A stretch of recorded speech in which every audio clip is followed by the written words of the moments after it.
ভোটের বিভিন্ন পর্যায়ে রাজনৈতিক পেশাজীবী শিক্ষা প্রতিষ্ঠান অন্যতম একটা নীতি যেখানে আমরা বগুড়াবাসী ভর্তি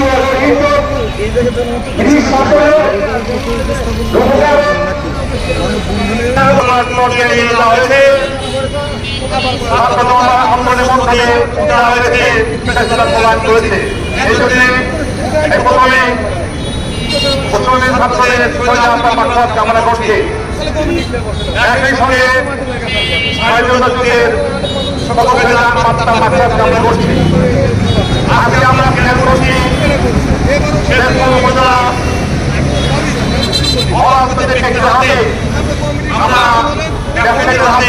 বিগত সরকারের সময়ে কোন উন্নয়নের কাজ এখানে হয় নাই, যা পাওয়ার কথা ছিল তা আমরা পাই নাই।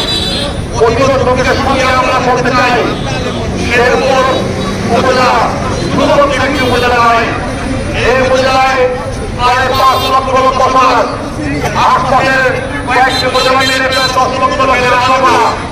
এই উপজেলায় 28টা 30টার মতো ব্যাংক রয়েছে। এই উপজেলায় প্রায় 22-25টার মতো বৌদ্ধ ভবন মার্কেট রয়েছে। এই উপজেলায় রাস্তায় বড় বড় কয়েকটি উল্লেখযোগ্য মসজিদ রয়েছে। এই উপজেলায় রাস্তায় পারাপারে কয়েকটি স্বনামধন্য বিদ্যালয় রয়েছে। এই উপজেলায় হাসপাতাল এবং উপজেলা পরিদর্শন বিভিন্ন রকমের প্রতিষ্ঠান রয়েছে। আমরা এই আমরা অনেক কষ্ট বলে গেছি। এখানে প্রায় 200 মতো শিক্ষা প্রতিষ্ঠান রয়েছে, তাদের প্রায় 50,000-এর মতো ছাত্রছাত্রী এই মানবতা আশা করে। কিন্তু আমরা ক্লিয়ার করলাম আমি এখানে দাঁড়িয়ে আবেদনের জন্য সরকারের কাছে আবেদন করেছিলাম, কিন্তু সে আবেদন প্রত্যাখ্যান হয়েছে। ওই জন্য কিছু গুরুত্বপূর্ণ মহলের কারণে ওই সরকারের সময় জনমানুষ প্রোটোকল আদায়ের কারণে ওই সরকারের সময় সে আমাদের করতে হয় নাই। আমরা ক্লিয়ার করছি যে আমাদের দাবিটা আমরা আদায় করতে না যাই তাহলে আমাদের এই দাবি পূরণ হবে না। আমরা বিভিন্ন রকমের তরুণ সমাজের সঙ্গে আলোচনা করেছি, তরুণ সমাজের সঙ্গে আলোচনা করে দেখেছি তারা চায় আমাদের আন্দোলনে মাঝে আসতে। আমরা ইতিমধ্যে আমি ব্যক্তিগত করে জন্মগ্রহণ করেছি, সেটার বলে আমার মায়া মমতা বিশেষ করে রয়েছে। যে কারণে আমি রাজনৈতিক দলে করি, সেই রাজনৈতিক দলের পক্ষ থেকে আমাদেরকে পরামর্শ করা হয়েছে আন্দোলনের পাশাপাশি সংগ্রামের পাশাপাশি স্থানীয় সমস্যা নিয়ে, স্থানীয় অধিকার নিয়ে, স্থানীয় মানুষের সুখ-দুঃখের সঙ্গে আমাদেরকে নির্দেশ দেওয়া হয়েছে, পরামর্শ দেওয়া হয়েছে। সেই মতোই আমি আমাদের সঙ্গে সকলের সঙ্গে আলোচনা করে উল্লেখ করেছি। এই কথার মধ্যে হতে পারে, কিন্তু বেশিরভাগ দাবি আমাদের অতি প্রয়োজনীয়। বিশেষ করে আমরা দলের সঙ্গে ঘটনা করতে চাই, পাই নাই। আমাদের পক্ষের কোটি টাকা গ্যাস পাওয়া গেলেও আমরা একটা গ্যাস থেকে বঞ্চিত হয়েছি। আমাদের এত গুরুত্বপূর্ণ কেন এই সরকার বুঝতে পারল না, আজকে আমাদের সাথে জিজ্ঞাসার চেষ্টা করে। ঢাকা থেকে অক্টোবর পর্যন্ত যে ফ্লাইওভার কথা ছিল, যমুনা ব্রিজ থেকে শুরু করে সিরাজগঞ্জ পর্যন্ত প্রায় 8টা 10টা ফ্লাইওভার রয়েছে 30 কিলোমিটারের মধ্যে। অথচ এই ঢাকা থেকে সিরাজগঞ্জ থেকে বগুড়া পর্যন্ত শেরপুর সবচেয়ে উল্লেখযোগ্য গুরুত্বপূর্ণ শহর। যে শহরের উপরে উত্তরাঞ্চলের 4 কোটি মানুষের জনবল, এই শহরে লক্ষ লক্ষ মানুষের বসবাস, এই উত্তরাঞ্চলের একটি মতো শহর মসজিদে এই রাস্তা হয়েছে, কিন্তু এই রাস্তা গুরুত্ব দেওয়া হয়নি, মানুষের গুরুত্ব দেওয়া হয় নাই। তাই আজকে বলতে চাই আমরা এই ফ্লাইওভার এবং গ্যাস অনতিবিলম্বে আমরা ঘোষণা চাই। আমরা চাই আফিসের মার্কেট আমাদের 7 বছর বিশ্বব্যাংক অর্থায়নে কৃষিকাজ মার্কেট রয়েছে,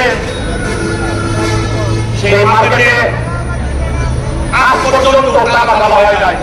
কি কারণ আমরা জানতে চাই, শেরপুরের মানুষ জানতে চাই শেরপুরের রাস্তাঘাট অবস্থা, এর মধ্যে শেরপুরের বাজার হয় রাস্তা রাস্তার মধ্যে তারা শেরপুরের রাস্তার উপরে বাধা নামে স্কুল নামে ছেলেমেয়েরা তো আমরা সন্তানদের ফলাফল করতে পারি না।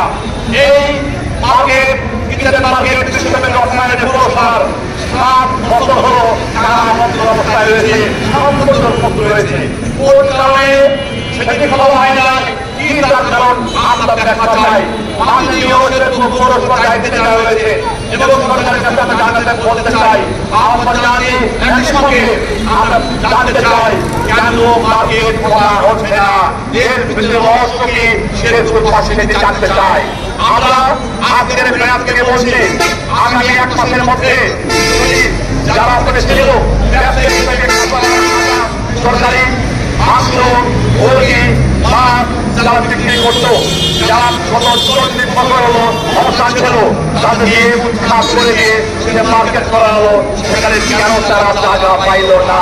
এই জায়গাটি আগামী 1 মাসের মধ্যে তাদেরকে দেওয়া না হয় যেমন একজন কাঁচা মাল ব্যবসা করে তারা 5 লাখ টাকার পুঁজি করে বা বিনা বসাই করে 300 টাকা ফেরত যায়। এদের কাছ থেকে লক্ষ লক্ষ টাকা দাবি করা এটাকে অবরোধ, এটা বাতিল করতে হবে এবং বিনা পয়সায় এই কাঁচা বাজারদেরকে তার দোকানে বন্ধ দিতে হবে 1 মাসের মধ্যে। নইলে কাঁচা বাজার ব্যবসায়ী শক্তি সভাপতি আব্দুল সালাম যে কথা বলেছে আমরা আন্দোলনে যাব। আমরা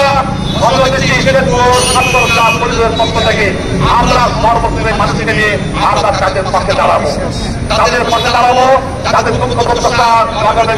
যে সর্বশেষ আমরা আগামীতে গ্রহণ করবো। রাস্তা দেওয়ার জন্য আমরা দাবি জানিয়েছি, আমরা দাবি জানিয়েছি একটা স্টেডিয়াম দরকার, আমাদের স্টেডিয়াম নাই, স্টেডিয়ামের দাবি জানিয়েছি। আমরা দাবি জানিয়েছি অবশ্যই হতে হবে। শেরপুরের মধ্যে একটি জায়গা অনেক জেলা শহরের চেয়েও অনেক উন্নত, অনেক উন্নত, এখানে অবশ্যই আমাদের দিতে হবে, এটা আমাদের সরকারের দাবি। আর একটি কথা না বললে নয়, এত ধন্যবাদ হবে শেরপুরে আজকে বলেছি ব্যবসায়িক অন্তত বই এখানে নিয়ে দেওয়া হয়, বিভিন্ন জায়গায় চলে যায়। একটা টার্মিনাল নাই, বাস টার্মিনাল নাই, ট্রেন টার্মিনাল নাই, অটো টার্মিনাল নাই, সেটা টার্মিনাল নাই, সকল টার্মিনালের ব্যবস্থা করতে হবে। এবং আমাদের এখানে শিশুবাস নাই, শিশুবাসের জন্য ব্যবস্থা করতে হবে।